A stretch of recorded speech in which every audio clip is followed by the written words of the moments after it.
Hey there. I'm Brianna Bowling. I'm the founder of Retreat and Learn. If you are liking these interviews, I need your help. I need you to help me spread the word. You need to hit subscribe on YouTube, follow me on Facebook, and even more important, share it with your friends. While we're live today, if you have a question, all you have to do is post it in the comments either on YouTube or on Facebook, and we will see the comment, and I'll ask Cathy the question, and we will get it answered while we're live, which is great. So today's interview is about worms. It seems crazy to me, but I recently met Cathy Nesbitt, who is an expert on composting and especially composting with worms. She is the founder of Cathy's Crawly Composters and has taught over 75,000 students about the value of composting and how to actually do composting. We talked and we had the most interesting conversation. And so I very much wanted to share her with all of you.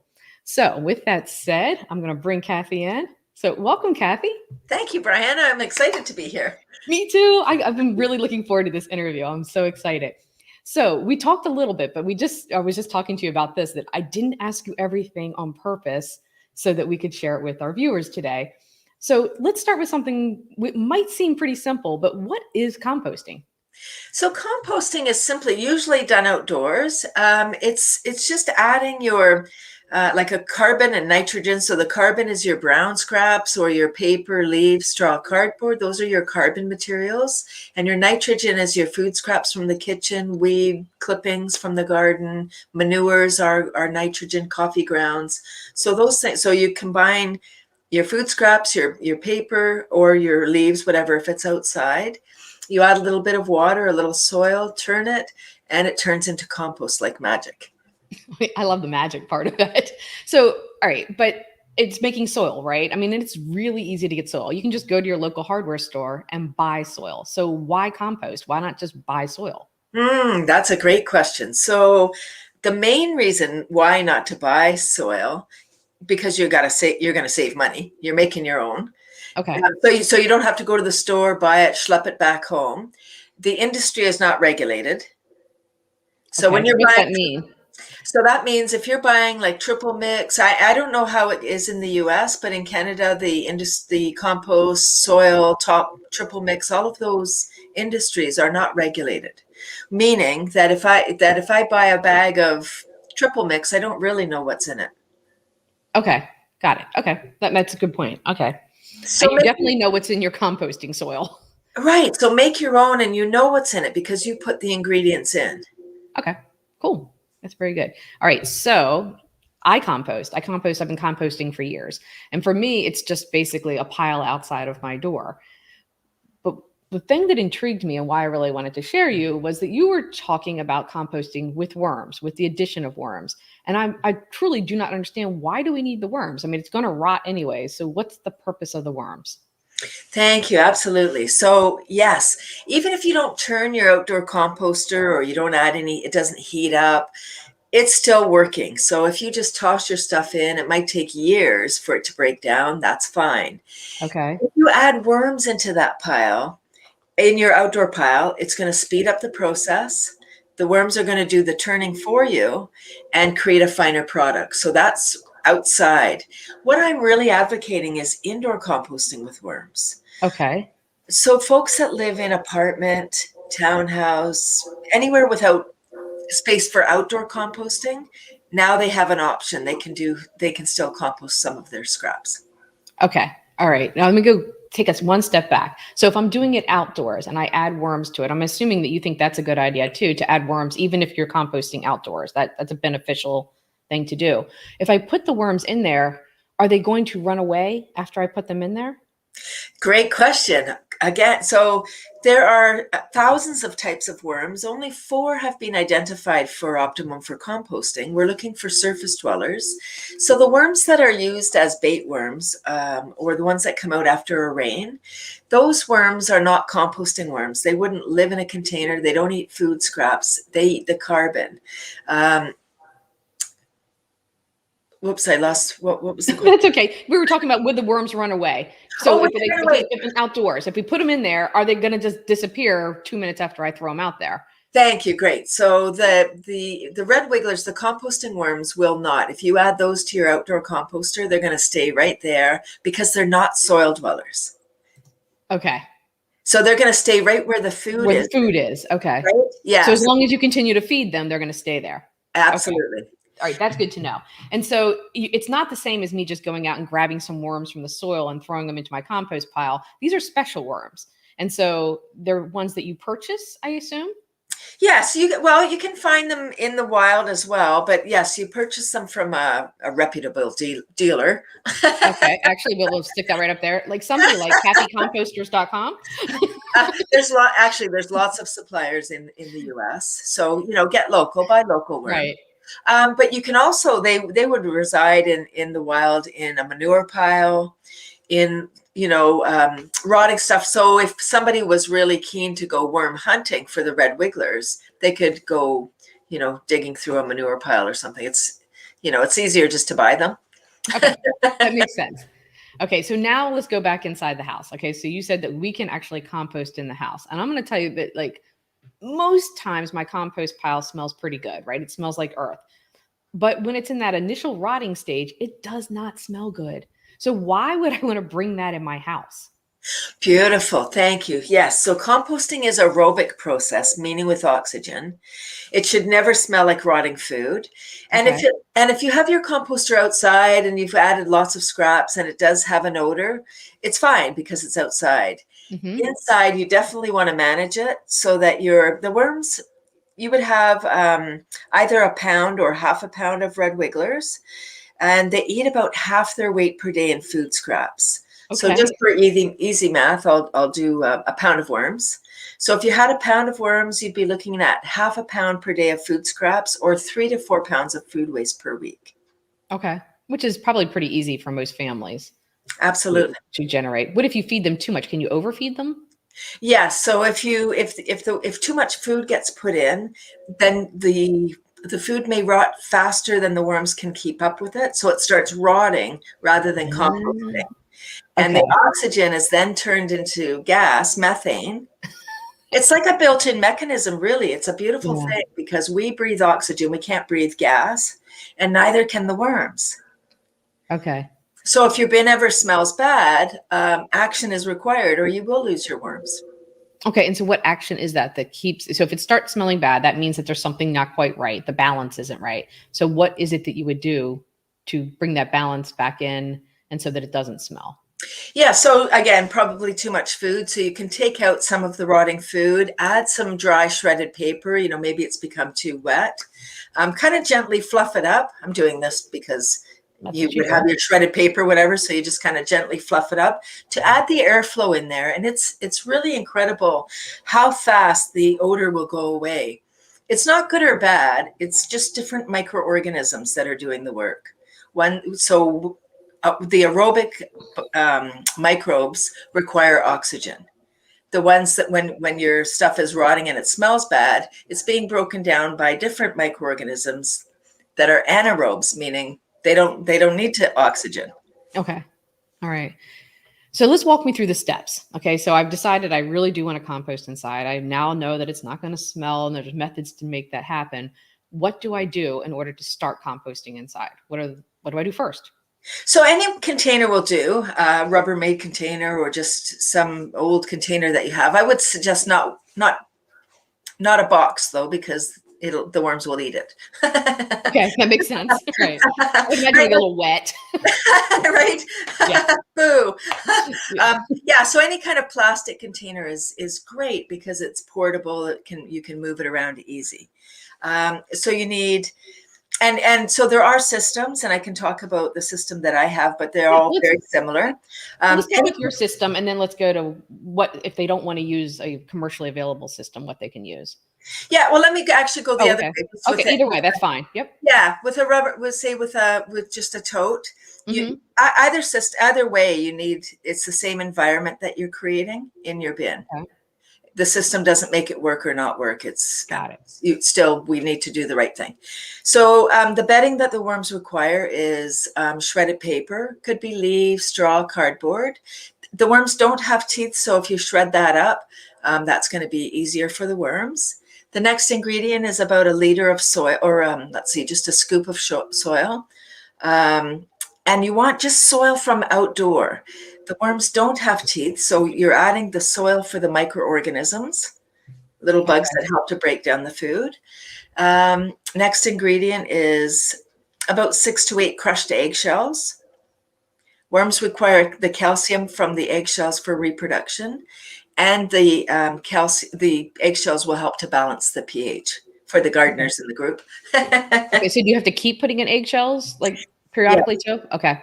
Yes, it does help because most of the food scraps that we're adding in are acidic. So the eggshells help to make it more alkaline. All right. I know I told you I would go way off topic, and I did. So if you can get those little strips that I honestly use for like, urinalysis. Is that something that you would want to stick into your compost to see what pH it is, so you know whether to add eggshells or not, or is that not that important? You could do, some people really do like kind of the more science. I'm really more kind of laissez-faire and just like, if it's too acidic, the worms are going to crawl out because they're going to be burned. They breathe through their skin. Okay. Right. So you kind of just use your nose as a guide. No, that's great. Yes, you absolutely could do that. Okay. All right. And the last ingredient is water. About like a big pop bottle of water is what you need. I was going to say 2 liters, but that's Canadian. That's metric. No, we use liters too. We have 2 liter bottles, so we're good. A 2-liter bottle. So we're good. I don't know. And that's it. You just mix everything together. Once you get it the consistency that you want, you do a squeeze test before you add the worms. A few drops of water should come out. If no water comes out, add more water. If it's too wet, add some more dry bedding. Okay, perfect. And then you add the worms. Then you add your worms on top. They'll make their way down naturally into the bedding. And then when you're feeding, you pull back the bedding and add your chopped up food in the hole you've made and make sure that it's covered so you don't get fruit flies.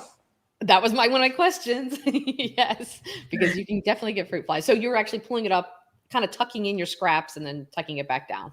Correct. And, and about the fruit flies, I think it's important to talk about that because people are like, I don't want to have, bugs and fruit flies. I don't mind the worms.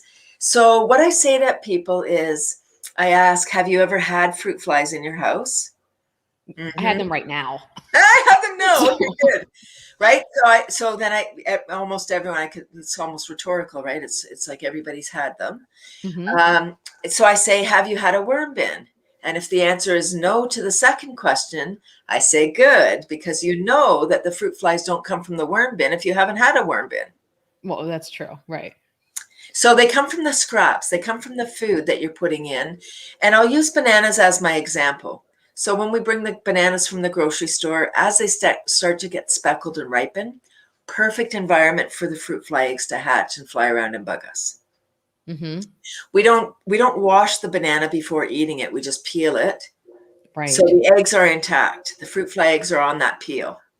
Isn't that lovely? Okay. Yes. Or on the apple or the pear, right? The fruit. But we eat the fruit. We eat the apple. Right. We've washed it or something. Right. We've processed it first, and then, or we've eaten the eggs. It's fine. Right. We're not going to have fruit flies in our belly. We have too much acid. Right. That's good. Okay. All right. Now, you also said that you can use a commercially available one, bin. Let me show you a super cute one. So the one that I have is called the Living Composter. Look at that. Sorry, I know it's a little bit of a glare. It looks like a stool. It's made in Canada, and it's got 2 trays. So each of the trays, there's holes in the bottom. You're only working 1 tray at a time. And once the tray fills up, you set up the second tray and put it on top with your bedding. And then the worms will migrate up through the holes in the bottom so they leave behind their black gold. Okay. What is black gold? That's the compost, the worm poop. Okay. Okay. So they'll leave that behind and migrate upstairs, versus if you have just a regular container, you have to separate them manually. Okay. How do you separate them manually?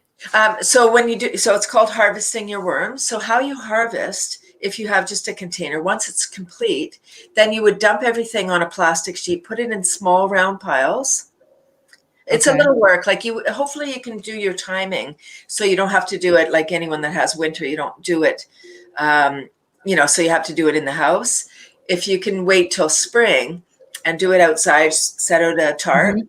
dump out your bin, put it in small round piles. The worms don't like the light, so they go down into the piles, scoop off the top, scoop around the sides, and you'll be left with a little pile of worms in each pile. Set up Okay. your bedding, add the worms back in, and start the process again.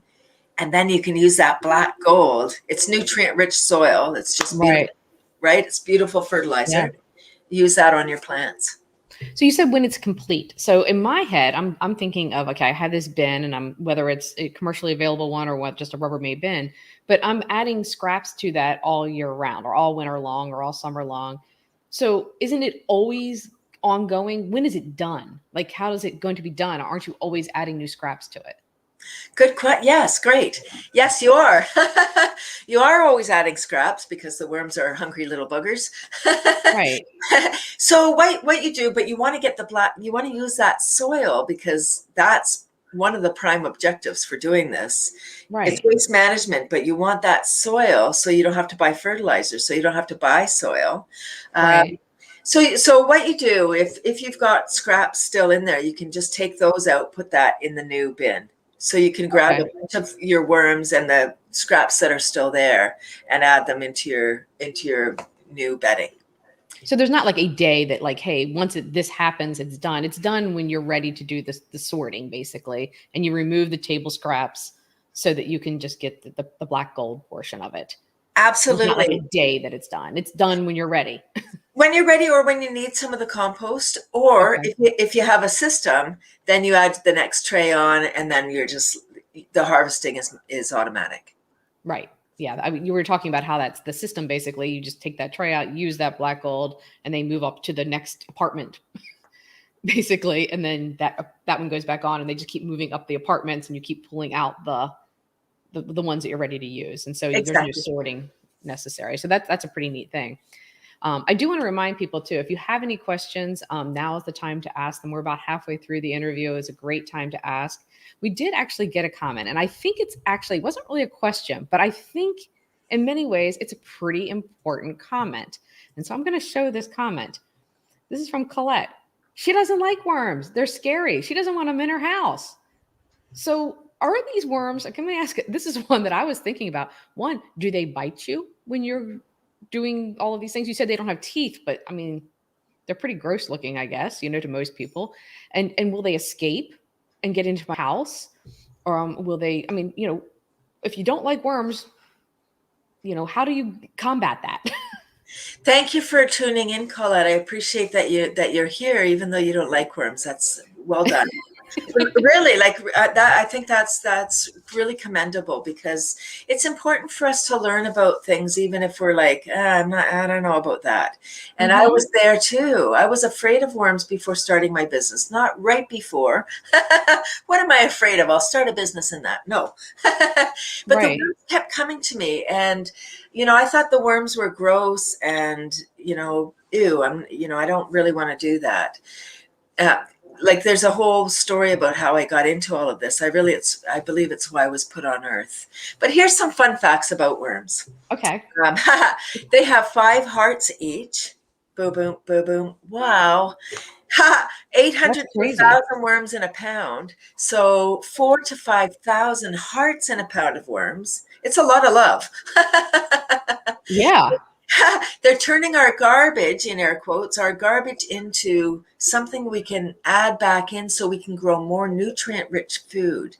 And I will answer your other questions in a moment Yeah, about, that's fine. Yeah, these are good too. I like to know this. This is yeah. So great. as the food is growing, the nutrients are coming out of the soil into the plant. So up through the Okay. roots into the plant. If we take those plant clippings and do anything other than compost them, we're robbing the soil of those nutrients. Yes, it's soil, so we can grow another plant. Of course we can. But it's not going to be as nutrient rich as the last plant because we Okay. didn't add anything back in. So what we're doing when we're composting or worm composting is adding those nutrients in a form that the plants can take up it's like nutrient rich plant food that can be Hmm. easily accessible to the plants. It's protecting the soil. It's like building the immune system of the soil when you have this beautiful compost. So, Colette, I would say, what do? You get over your fear of worms. I don't mean, oh, get over it. No, not like that. No, it is really scary. I mean, there's like a natural thing that just happens to people. I mean, like, snakes. Snakes are generally fairly nice, but we have a natural aversion or natural fear of snakes. And I think it's the same for worms. So by composting in the house, we're saying, hey, bring these things that you're afraid of and put them in your home. In fact, put them in your living room. Let's sit down on top of them. I think that's scary, for a lot of people. Until we understand why we need them and how beautiful they've been around since the dinosaur, they've been waiting underground to help us with our garbage. We have a garbage crisis. Yeah. And here's what happened. Here's why I started my business. In 2002, I'm just north of Toronto, the largest city in Canada. When our landfill closed in 2002, we started exporting our garbage to the US. You're welcome. Bye-bye, garbage. That's Sorry interesting. about that. Sorry, everybody. Like, really, shame on us as Canadians for shipping our garbage out of the country. And double shame on the Americans, by the way, because it was a business transaction. So our garbage, you were taking our garbage and we were giving you a lot of cash at the same time. So we were giving you our Right. garbage and cash. Right. Right? It was just a business transaction, but a very Sure. bad one, a very, very bad business transaction because looking after our food waste is one of the easy things that all of us can do to help mitigate climate change, because we all eat, we all create food waste. So imagine, instead of putting it in, for the garbage truck to take away, we manage it on site with these beautiful loving worms. It's aerobic, meaning with oxygen. It won't smell. I already talked about fruit flies. It's not a necessary component. Well, can the worms get out was your next question. So if, Well, wait a minute. First, the first one. Can they bite you? oh, can they bite? No, they don't have teeth. Okay. They don't carry any disease that I'm So if aware I of. pick that worm up, it is not going to hurt me in any way, shape, or form. It might just poop on you, Okay. That's right? fair. It's good luck. Okay. Yeah, it's not going to do any harm. They don't have any bones. They just, their head and their bum looks the same, but Okay. right. But All they right. And then, so can they get out? And will they escape in my home? can they get out? Yes, they could get out. Now they don't have eyes, so no point in going sightseeing. They can't see. They're eating half their weight. They live in the dark. So the only reason they would climb out of your container is if something was wrong in the container. Too acidic. We talked about it. Mhm. A lot of the scraps being acidic. If it's too acidic in your bin, the worms will go. And they're about 90% moisture, humidity. So nobody, even as a worm farmer, I don't have a moist enough house to keep the worms alive. If they climb out of the bin, they're going to die just right outside of the bin. So do you get some warning? I mean, like, especially if you're using the Rubbermaid bin type thing. And so maybe it is too acidic. Are they going to be at the top and that's going to be your warning that like, hey, it's too acidic and you have some time to feed them appropriately so they go back down? Absolutely, yes. Yes, if you open up your bin and there's, worms all clustered around the top, that's worms speak for help. Something's happening. Okay. Gotcha. Okay. Action required. Right. This is all good. I mean, I need to know these things. I wonder if there's something else. Oh, I know. So this is a funny question, but I was talking to you, and this is probably a little TMI, too embarrassing to say, but last year I accidentally didn't get worms, but I got some maggots in my outdoor compost bin, right? And I gotta say, at first I was a little disgusted by it, right? They were pretty gross, right? I mean, maggots just are gross, right?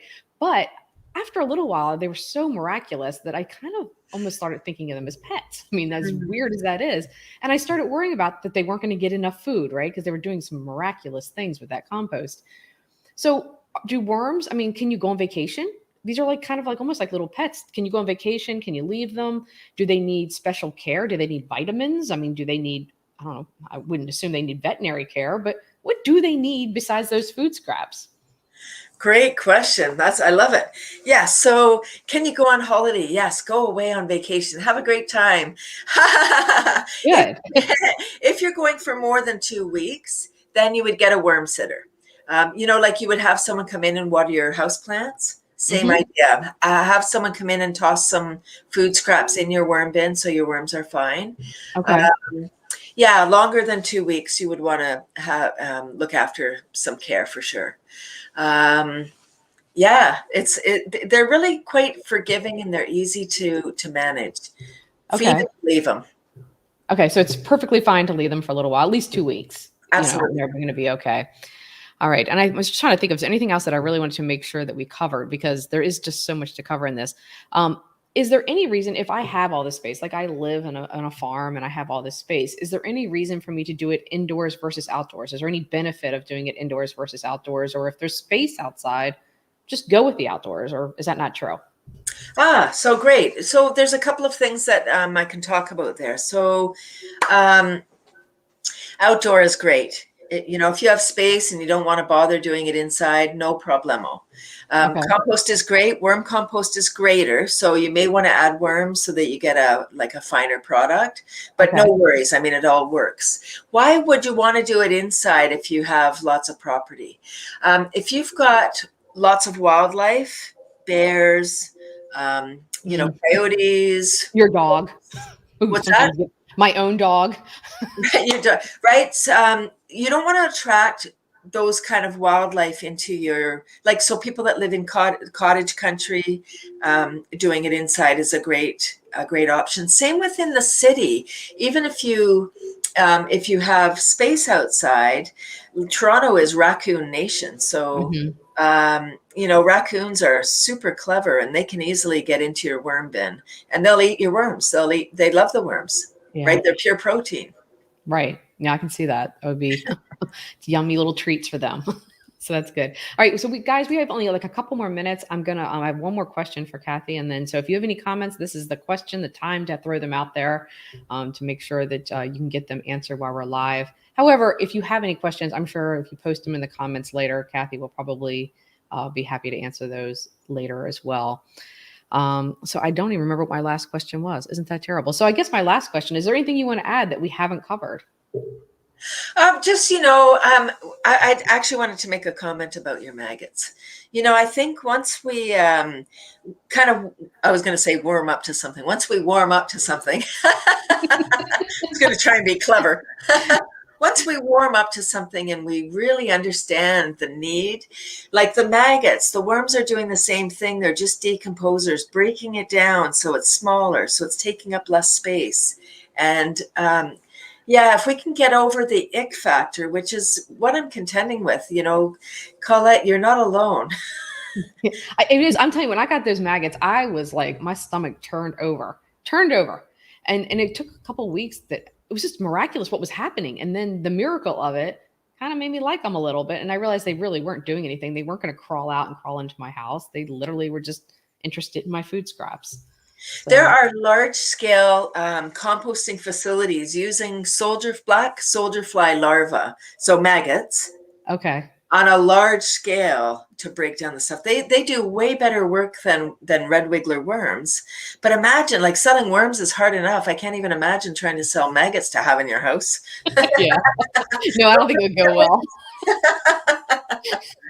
So yeah, that would be an interesting thing. So anything else that people need to know that maybe we have not covered? Just that this really is something that we can all do. And once we create that beautiful soil, then we can take that soil and use it in our gardens, use it in our house plants, grow more nutrient rich food. And once we start growing food, we're not wasting that food because we worked hard to grow it. And it's so Mhm. exciting, especially for the children, when they plant a seed and then they come back and oh, oh, and they watch Yeah, it grow, and it's exciting. it And is, then you especially if get they're rid of created the it, soil that also created that plant. That's pretty exciting. right? And then you take your clippings from whatever your tomato plants or whatever plants you grew and feed those back to the worms. Like the children they love it. And Mhm. imagine teaching the children how to make soil at a young age, and then they just know their whole life. Like we're in this cuckoo time where people don't know where their food comes from. Yeah, no, it is true. And I'll tell you, it's been a pretty interesting thing too, in that once we started composting significantly, how much less garbage I had. And also, I mean, oddly enough, my garbage didn't stink anymore. It could stay in there for a very long period of time because it was just other products that were not food based. So it does help actually with decreasing the smells in your home too. Composting takes the stink out of garbage. Thank you. That's how Oh, I say it. I love it. it really does. So, well, thank you so much, Cathy. I really appreciate you sharing all of your knowledge. You are such a fun person to talk to, and just a wealth of knowledge. So, I'm going to put your website up. I will also put it up on the comments so people can find it later. So if you have any other further questions, if you post them in the comments later, I'm sure Cathy will reach out and answer those as well. It's great if you put them in the comments because then everyone else can benefit too from your questions. So, all right. Well, thank you so much. I appreciate everybody for hanging out and listening and learning with us and retreating and learning. So thanks so much. Thank you.